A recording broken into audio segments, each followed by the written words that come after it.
doing? It's good to see everyone. Great. Good. Thanks for having us. Kyler, I find it really interesting. Season 1 for the viewer and for you, like the storyteller in it, is always kind of fresh. We've never seen these characters before. Everyone's kind of trying to get to know everyone. So when you return for season 2, I feel like that's always interesting to me because we're learning more, but we know enough about these characters because we kind of watched them for a season. So I'm curious what your mindset is with that, because I always find that fascinating from an acting storyteller perspective. Well, I mean, that's what's so fun about television. It's a continual journey until your journey ends. But you know, for a film, it's like when you're watching a movie, you see the beginning, you see the middle, and you see the end.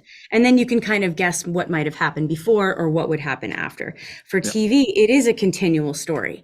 And so we're learning more and more about these characters and their past. And we're learning just as much. When we read a script, for the most part, it's kind of like, what? Like, wait, what? Oh, so for us, it's so much fun to be able to watch them have to grow and learn, or hopefully learn from their choices, because really it's like all these choices that they made in the past, they're now having to see them over and over and over again. And now this season, since we're venturing into the 1800s, that's like a whole different ballgame, because that's kind of starting a whole nother story, meeting all these new characters that are coming in that are so integral and so pivotal for, the foundation of what we've done all along on the show.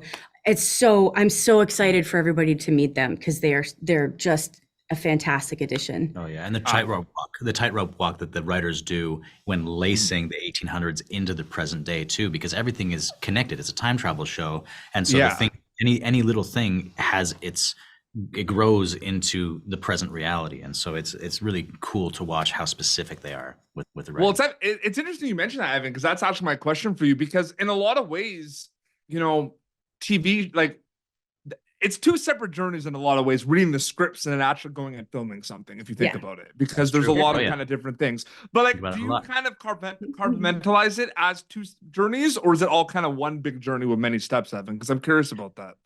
Well, the way that I approach it is I try to amalgamate everything. And as soon as I'm working on a project, like I have my little antenna up for a poetic metaphor anytime at all. So if I'm walking through the street while I'm shooting, I have a day off and I'm walking down the street, if I hear a song, my brain is already processing it and putting it through the little capacitor of how does this relate to the story that I'm telling. And I think that's what's really cool about being an actor, is we get to use our whole body as an instrument, and we get to use all of our experience as an instrument. And so I'm just trying to draw from anywhere.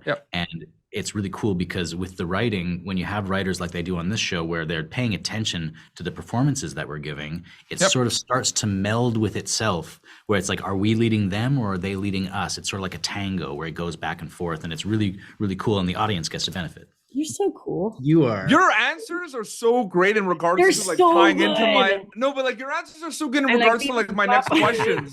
Well, no, they kind of tie in a little bit, because I'm just wondering, Kyler, like, how conscious are you of an audience member watching the way home while you're making it? Or does that kind of happen afterwards? Because I feel like there's some situations where maybe there's no choice. Like, you're going to maybe have those things like, how are people going to react to this? Or how are my castmates going to react? But does that happen afterwards?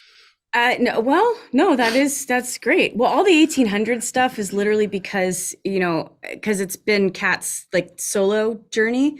I'm just excited for the cast to watch it. Like, I'm excited for them to see, like a kid wanting to get like approval from their parent or whatnot. I'm excited for them to see it and maybe like, what'd you think? So, because we always do that. All of us, when we watch the show, we watch the episodes, every episode. And so that's our only opportunity to really see what our comrades, our family is doing when we're not there. And so that, I absolutely love that. But, for me, I'm a very intentional person. The things that I do are intentional. So when I make certain choices, I'm gonna make that choice intentionally. So if I'm representing, let's say, Kat has, when we meet her in season 1, she has panic attacks. And I have panic attacks in real life, so I know what that's like. And so when I was having those as Kat, it was very intentional because I wanted to be authentic. I wanted it to be, hey, this is what happens to me. And I just want you to be able to see that. And, you know, you're either going to, you know, take it or leave it. That's fine.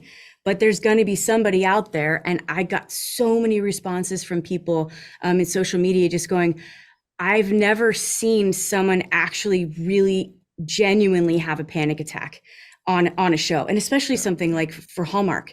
You know, it's like we're reaching an audience when we get to show these deeper moments and these deeper qualities about these characters. It's not always pretty.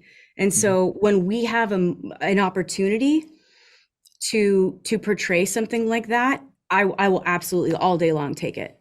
That's so well said. No, people feel seen, and that's what's so incredibly important. On a global scale now, if you think about it too. Yeah. Like the access to Evan, I mean, the access to content is incredible. Like the fact that so many people, it's pretty crazy, right? Does it hit? Is it starting to hit you more and more? Like working on more projects?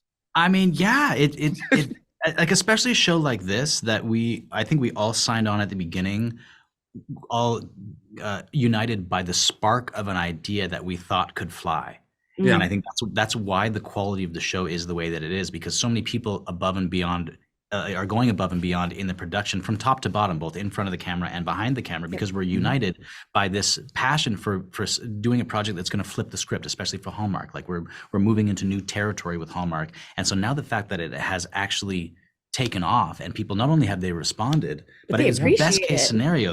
They are rabid about it. We know people are so excited about season 2. They're quick, right? They're quick too. Like they watch an episode They're paying so close attention. And I think especially like in a way referring to your previous question, like when you have an audience that you know is so invested, it behooves us as artists and creators to be relating to them. Not so much like I'm never asking the question, will an audience accept this or will an audience like this? It's more, will an audience feel seen by this? Because I feel like that way it will compel braver choices. And I think there's a ton of brave choices that are happening top to bottom of this production, and the payoff is happening. And season 2 goes even further in that direction. It gets wider, it gets deeper, and we're thrilled. We're really proud of what we did, I think. January 22nd, season 2 of The Way Home on Hallmark Channel. I can't wait for people to check it out. It was so great chatting with you both. Thank you so much for your time.